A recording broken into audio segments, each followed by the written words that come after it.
Day 886 of the Ukrainian War Map, also known as the Russo-Ukrainian War. Juzzie here, and today is another update as I take a simplified and down-to-earth approach to some of the most important happenings on the ground in Ukraine. So starting off, we'll take a look at those Russian losses, as currently Russia sits on more than 576,000 military personnel losses, representing an additional 1,310 in the past day. Then as for hardware losses, 12 tanks, 8 APVs, and a whopping 74 artillery for all combined artillery platform types. And it's fair to mention that, given that the front lines are technically to the tune of about 1,000 kilometers long, then averaging these artillery losses on a completely flattened linear scale, this then equates to only one Russian artillery loss per 15 kilometers, or about 9 miles, on the front line. So in the grand scheme of things, these are actually quite modest numbers with room to grow. Then headed to the map, as early this morning, drones attacked energy infrastructure in Russia's western border region. And one such example was specifically in the Belgorod Oblast. So at around 2 AM local time, a fire erupted at an energy substation in Tomarovka, following reported UAV strikes. The incident resulted in power outages and images showing the burn-in substation, with local Russian authorities confirming the attack and its fallout consequences. The same situation occurred in the Oriol Oblast overnight at the Glazunovka substation, although this information was harder to verify. But as for the Belgorod events, well, given this location's proximity to Russia's northeastern incursion into Ukraine, and aided by the accumulation of Ruski troops in this area, as they are well known to be coming from the Kursk direction, it then amounts to areas and events like these quickly becoming of strategic necessitation for the armed forces of Ukraine to disrupt the Russian military stationed just 30 kilometers from the border in this case, with those Russian forces almost having an unquenchable thirst for invading Ukraine. Almost like zombies. Z or Z for zombies. Ultimately, events like these put a hamper on Russian efforts in the region. Then also on the map, but what might appear to be Ukraine at first glance, is actually Russia's Krasnodar region. Because amid the constant power supply issues in the region, businesses have had to start the process of using small petrol gasoline or diesel generators installed outdoors in much the same way as Ukraine has been forced to do, resulting from critical infrastructure hits.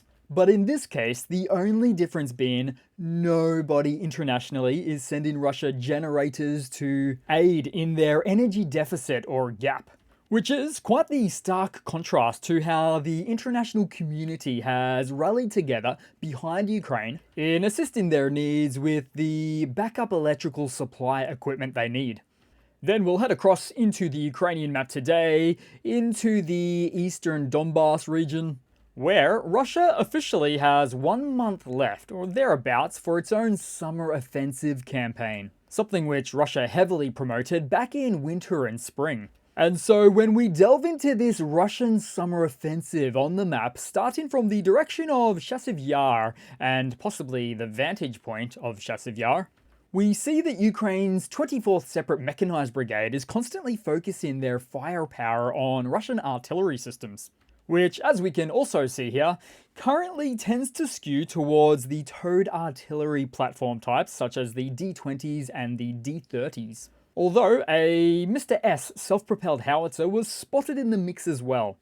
And so these targeted strikes is all about a Ukrainian initiative to disrupt Russian artillery support which is specifically designed to aid Russian infantry waves beyond the canal into the town of Chasiv Yar, which, so far, the armed forces of Russia have attempted at least a couple of times from the north, but have been well and truly repelled so far. Reason being, the Ukrainian forces have prepared for this event as they focus their defensive military efforts on the limited number of entry points from which Russian waves can get through to the town. So for Russia to succeed in taking this town, it would not be easy. It would be highly attritional warfare, and the cost in both manpower and metal is likely far too great. But as long as the Russian MOD chooses to continue to callously throw more of their men into harrowing conditions devoid of compassion, then Russia will continue to attempt to achieve their desired goals, which is unclear at times, but it's either to take all of Ukraine, or take everything up to Kyiv and Odessa, or take the remainder of the unoccupied territories that Moscow has already annexed into the Russian motherland. And think of the reality of that, annexing territory your army never set foot in. And it's not even just a case of them occupying and then having to withdraw from the regions, but instead it's large swaths of land surface area their army has not ever seen with the naked eye, but still decided to annex it. That always gets me. What a joke. Then headed down the map to the Krasnohorivka front lines as a Russian mechanized column attempted a disastrous advance with multiple vehicles hitting Ukrainian mines while Ukrainian artillery dropped 155mm shells on the group. Then we need to head to Crimea due to a lot of delayed information in the past few days, as on the night of July 25 and 26, Ukraine launched an attack on the Saki airfield known as Novofedorivka, which is home to Russia's 43rd Independent Naval Assault Aviation Regiment. The strike reportedly involved 8 ATACMS ballistic missiles, with 2 intercepted and 1 landing off target, with the attack resulting in significant damage, including the destruction of what is now said to be 2 Sukhoi Su-30 SM variant fighter jets, and a Russian Nebo radar station on top of that, which is a strategic location for the radar as it monitors airspace over the Black Sea and parts of Eastern Europe, as it's designed to enhance Russia's ability to track and intercept airborne threats in this region. Oh, not to mention, they cost about the same as any one of these jets, making for an additional costly loss. Then, taking a look around the map, because somewhere in the east we saw a destroyed Russian BMP-2 with Berzhok combat module on top, as seen near the city of Crimea in the Luhansk region. Then also we saw the outcome from Russian mechanized attacks in the Kharkova direction. One of the Russian BMPs loaded with ammunition was neutralized by an FPV drone. Look at that. And almost nothing else on the field, bar an ammunition depot, goes up in flames quite like this BMP infantry fighting vehicle. Oh, and just for reference, tank on the left and the overly excited BMP on the right. Then headed across to some news, starting off without getting anyone's hopes up too much, as the much anticipated arrival of the F-16 fighter jets to Ukraine is said to be just mere weeks away, at least as confirmed by the Washington Post. These aircraft, provided by nations such as Belgium, Denmark, the Netherlands, and Norway, will represent a discernible boost to Ukraine's defense capabilities against aerial threats such as missiles, drones, and enemy aircraft. Roughly 80 of these Falcons have been pledged, with the first 20 expected to arrive by the end of the year. However, the first handful out of those 20 appears to be right around the corner now, and marks a strategic shift in the ongoing conflict, as Ukraine has long awaited the modernized Western fighter jets to supplement its Soviet-era fleet. Although, just to set expectations right again, even though dozens of Ukrainian pilots are going through the F-16 training program, only 6 are finishing up just about now. As such, I'm guessing at most half that number of F-16 jets would be involved with the initial arrival. So let's go with 3.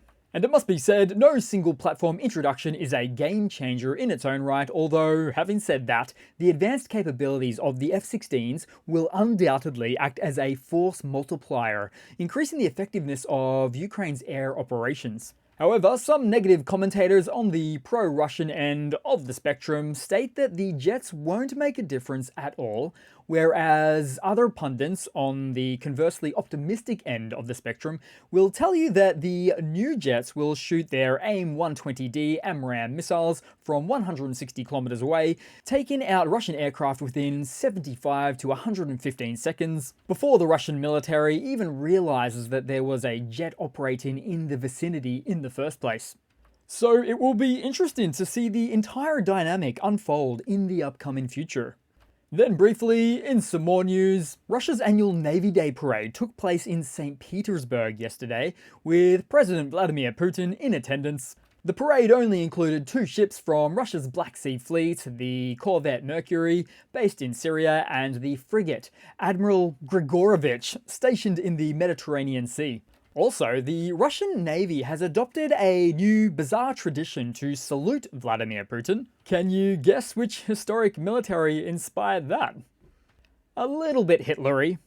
But as for this event, I really cannot imagine there being much to celebrate about the Russian Navy these days, given that a significant portion of it is resting at the bottom of the Black Sea, while most of the remaining fleet has lost its combat capability in being redeployed from Crimean Sevastopol to Russian ports in Novorossiysk, making it no small success that Ukraine now performs mass volume shipping imports and exports through the Black Sea, more or less unhindered by Russia's all-powerful navy fleet in the Black Sea. Congratulations, that's worth a drink. Happy Navy Day parade. Then headed across to another Russian military mobilization blunder segment. So Russian forces in southern Ukraine are facing a severe water shortage, with personnel limited to just 1 litre or 36 ounces of water per day, a mere 8% of their reported daily needs. This shortage has led to desperate measures including literal fighter pilots begging for water in nearby villages and an appeal to Russian companies to supply bottled water to Air Force regiments. This logistics breakdown is exacerbated by a hot summer drought and the destruction of the Kakhovka Dam, leaving 7 Russian regiments in need of 23 tons of water, or about 6,000 gallons of water per day. Some Russians continue to resort to the creation of their own makeshift filtration systems for water, but the results do not look pretty. This situation is just getting worse, not better, after all this time. So it's a scathing indictment of logistical incompetence and probably funding corruption too. I mean, if the Russian MOD can't even manage to keep their troops hydrated right next door to their own country, then what hope do they have for sustaining a prolonged conflict? Then headed across to a quick funny to round it all off for today. Not funny per se, but here we go anyway, as we witnessed a refreshing change of sentiment from Yevgeny Fedorov, a State Duma deputy from United Russia, as he delivered substantial criticism of the Russian military, remarkably bold considering that discrediting the armed forces in Russia carries severe penalties these days. Specifically, he stated that Russia essentially doesn't have an effective or even operational Black Sea naval fleet. Tell us something we don't know. He also took major issue with Russia's loss to Ukraine of Snake Island in the Black Sea. He then also mentioned that Ukrainian shipping imports and exports via the Black Sea are successfully occurring, and now outside of the Russian fleet's control. Wow, Russia really should have stayed in that Ukrainian safe passage shipping deal that they exited about this time last year, if for nothing else than to save a bit of face on this front. Then, Fedorov shamelessly stated that this is all a victory for the enemy, referring to Ukraine of course. But all I'm wondering is, how long before this guy is charged with treason or arrested for some corruption charge within days? Or, just as likely, how fast will he fall out of a window? So that's it for today, guys. Thanks again for watching. Please continue to like and comment. Thanks once again for all of the support, and I do hope to see all of you guys there in the next one. Cheers!